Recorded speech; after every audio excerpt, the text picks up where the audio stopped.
Hello friends, આજે હું તમારી સાથે શેર કરીશ મિક્સ વેજ સૂપની રેસીપી જે વજન ઘટાડવામાં મદદરૂપ થાય છે અને બહુ જ હેલ્ધી અને ટેસ્ટી રેસીપી છે। તો ફ્રેન્ડ્સ, કેમ છો? સ્વાગત છે તમારું મારી યુટ્યુબ ચેનલ શ્રીજા ફૂડ અને મારા કિચનમાં। તો ચાલો ફ્રેન્ડ્સ, આપણે સૂપ બનાવવાનું શરૂ કરીએ।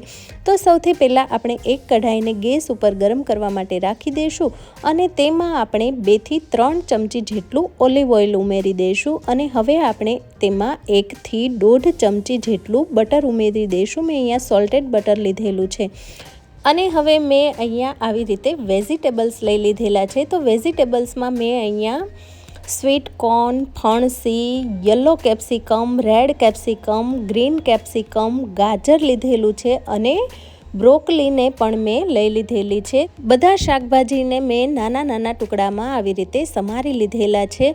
જો તમે ચાહો તો તમારી પસંદના બીજા કોઈ શાકભાજી પણ ઉમેરી શકો છો। તો હવે આ બાજુ આપણું ઓઇલ અને બટર સરસ રીતે ગરમ થઈ ગયું છે। તો એક નાની સાઈઝના કાંદાને પણ મેં ઝીણો ઝીણો સમારીને લઈ લીધેલો હતો। તો તેને આપણે તેલમાં સૌથી પહેલાં ઉમેરી દઈશું અને તેને થોડો ગોલ્ડન બ્રાઉન કલર થાય ત્યાં સુધી તેલમાં અને બટરમાં થવા દઈશું। ત્યાર પછી આપણે તેમાં અડધી નાની ચમચી જેટલી આદુ મરચીની પેસ્ટ ઉમેરી દઈશું અથવા તો તમે તમારા સ્વાદ પ્રમાણે ઓછી કે વધારે જેવી તીખાશ જોઈતી હોય તે રીતે ઉમેરી શકો છો। અને હવે આપણે બધા જ વેજીટેબલ્સને એટલે કે બધા જ શાકભાજીને એક સાથે જ ઓઇલ બટરમાં ઉમેરી દઈશું અને સરસ રીતે તેને સાતળી લઈશું।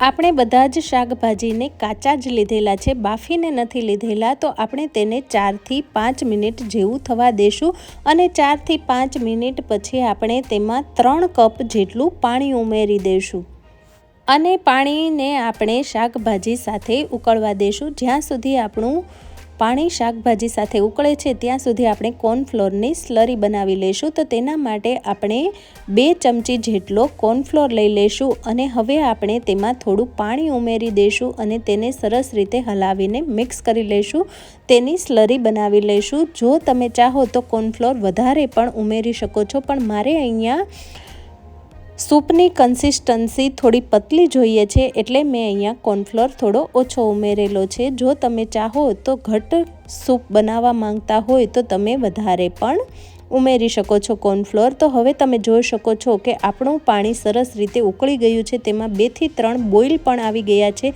તો હવે આપણે જે કોર્નફ્લોરની સ્લરી બનાવીને રાખેલી છે તેને ઉમેરી દઈશું અને હલાવીને મિક્સ કરી લઈશું। ત્યાર પછી આપણે તેમાં 1 થી 2 ચમચી જેટલો ટામેટાનો કેચઅપ ઉમેરી દઈશું અને મેં અહીંયા રેડ ચીલી સોસ લીધેલો છે। તો મેં અહીંયા પાઉચનો યુઝ કરેલો છે। તો 1 પાઉચ આપણે રેડ ચીલી સોસ ઉમેરી દઈશું અને હવે આપણે સ્વાદ પ્રમાણે તેમાં મીઠું ઉમેરી દઈશું। મીઠું આપણે અહીંયા જોઈને ઉમેરવાનું છે, આપણે કેચઅપમાં પણ મીઠું હોય છે તો આપણે ધ્યાનથી ઉમેરીશું।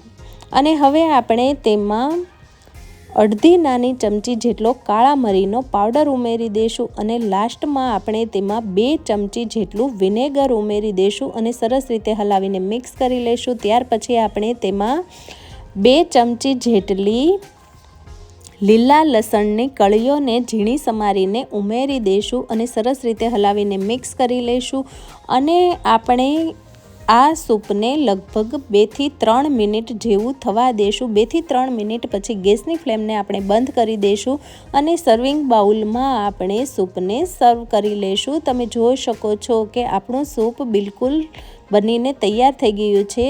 કોથમીરના પાનથી ગાર્નિશ કરી દઈશું। જો તમે ઘટ સૂપ બનાવવા માંગતા હોય તો તમારે કોર્નફ્લોર થોડો વધારે ઉમેરવાનો છે અથવા તો તમારે ગેસ પર તેને થોડી વધારે વાર રહેવા દેશો તો પણ તે ઘટ થઈ જશે।